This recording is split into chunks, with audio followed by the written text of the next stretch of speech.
الحمد لله رب العالمين والصلاة والسلام على نبينا وحبيبنا ومولانا محمد وعلى آله وصحبه ومن اتبعهم بإحسان إلى يوم الدين.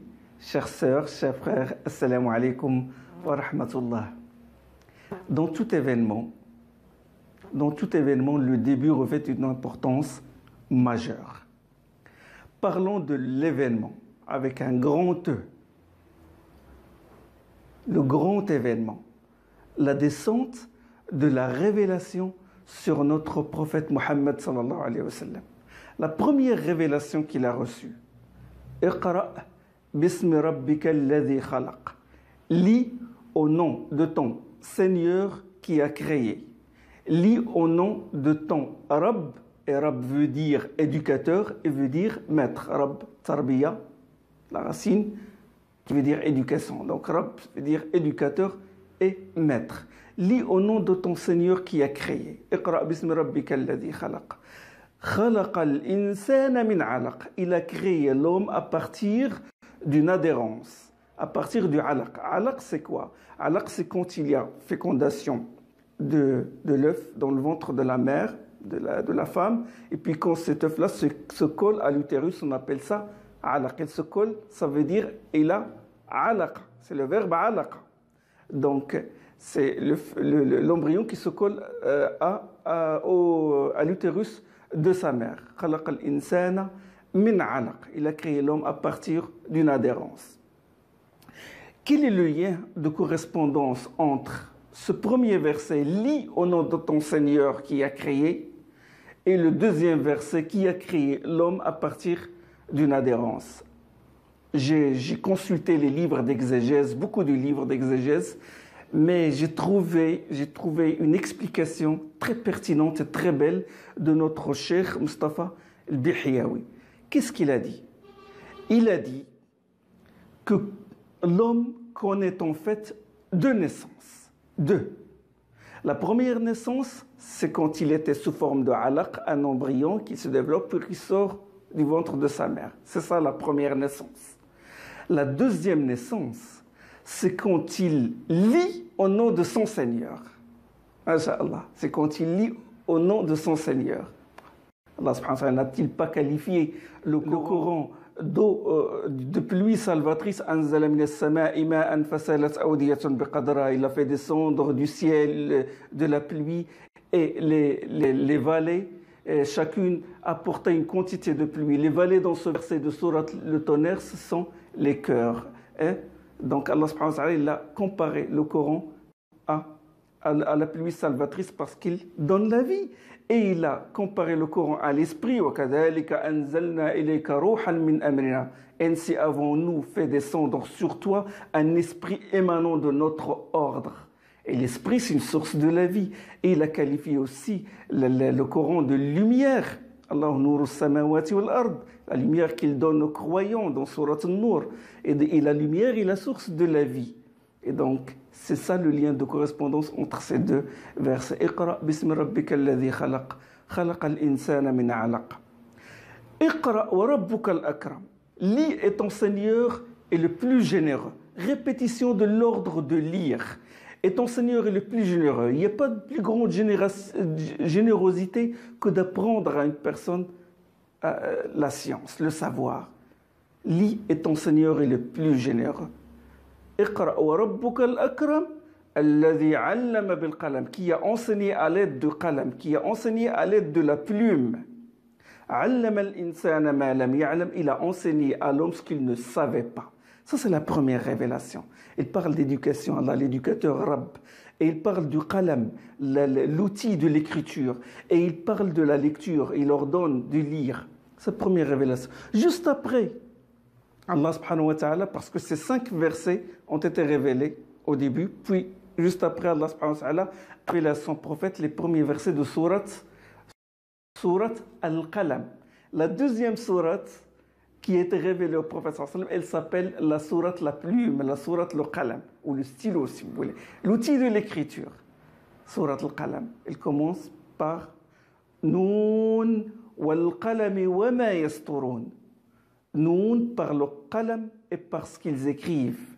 Ma anta bi ni'mati rabbika bi majnoun. Tu n'es pas grâce au bienfait d'Allah, tu n'es pas un fou. Il a juré Allah subhanahu wa ta'ala par la plume, par le qalam. Et il a dit Noun wal qalam wa ma yasturun. Il a juré par l'écriture. Et il a dit que pourquoi il a juré?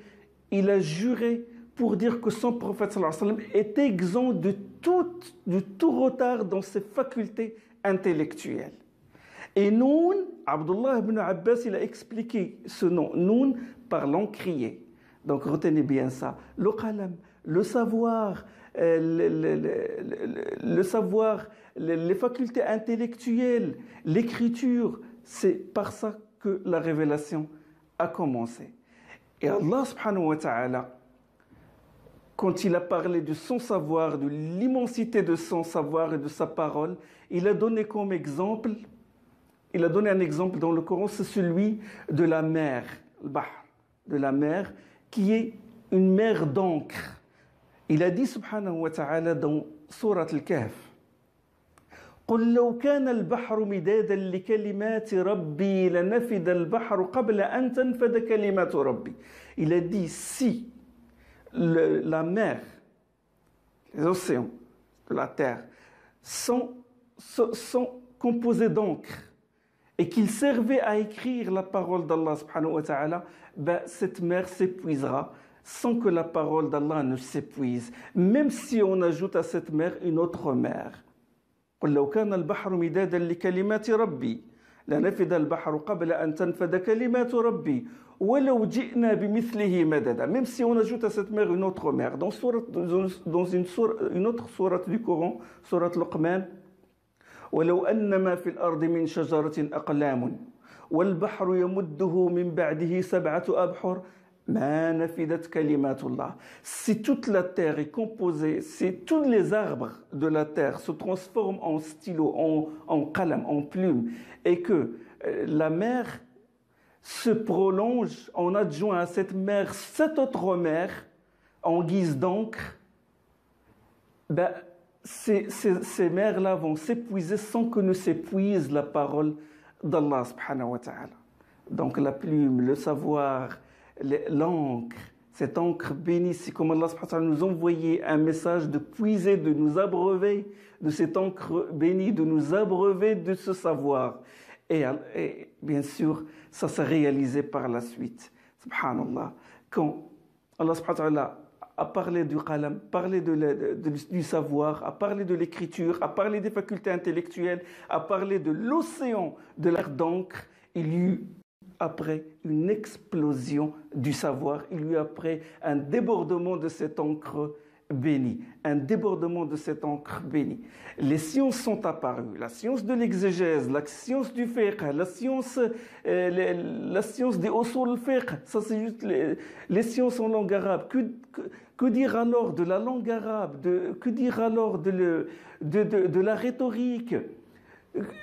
Les autres sciences encore, les musulmans ont commencé à traduire même les œuvres des philosophes et tout. Il y a eu vraiment une explosion de savoir et les musulmans ont conquis l'univers, le monde entier par leur savoir.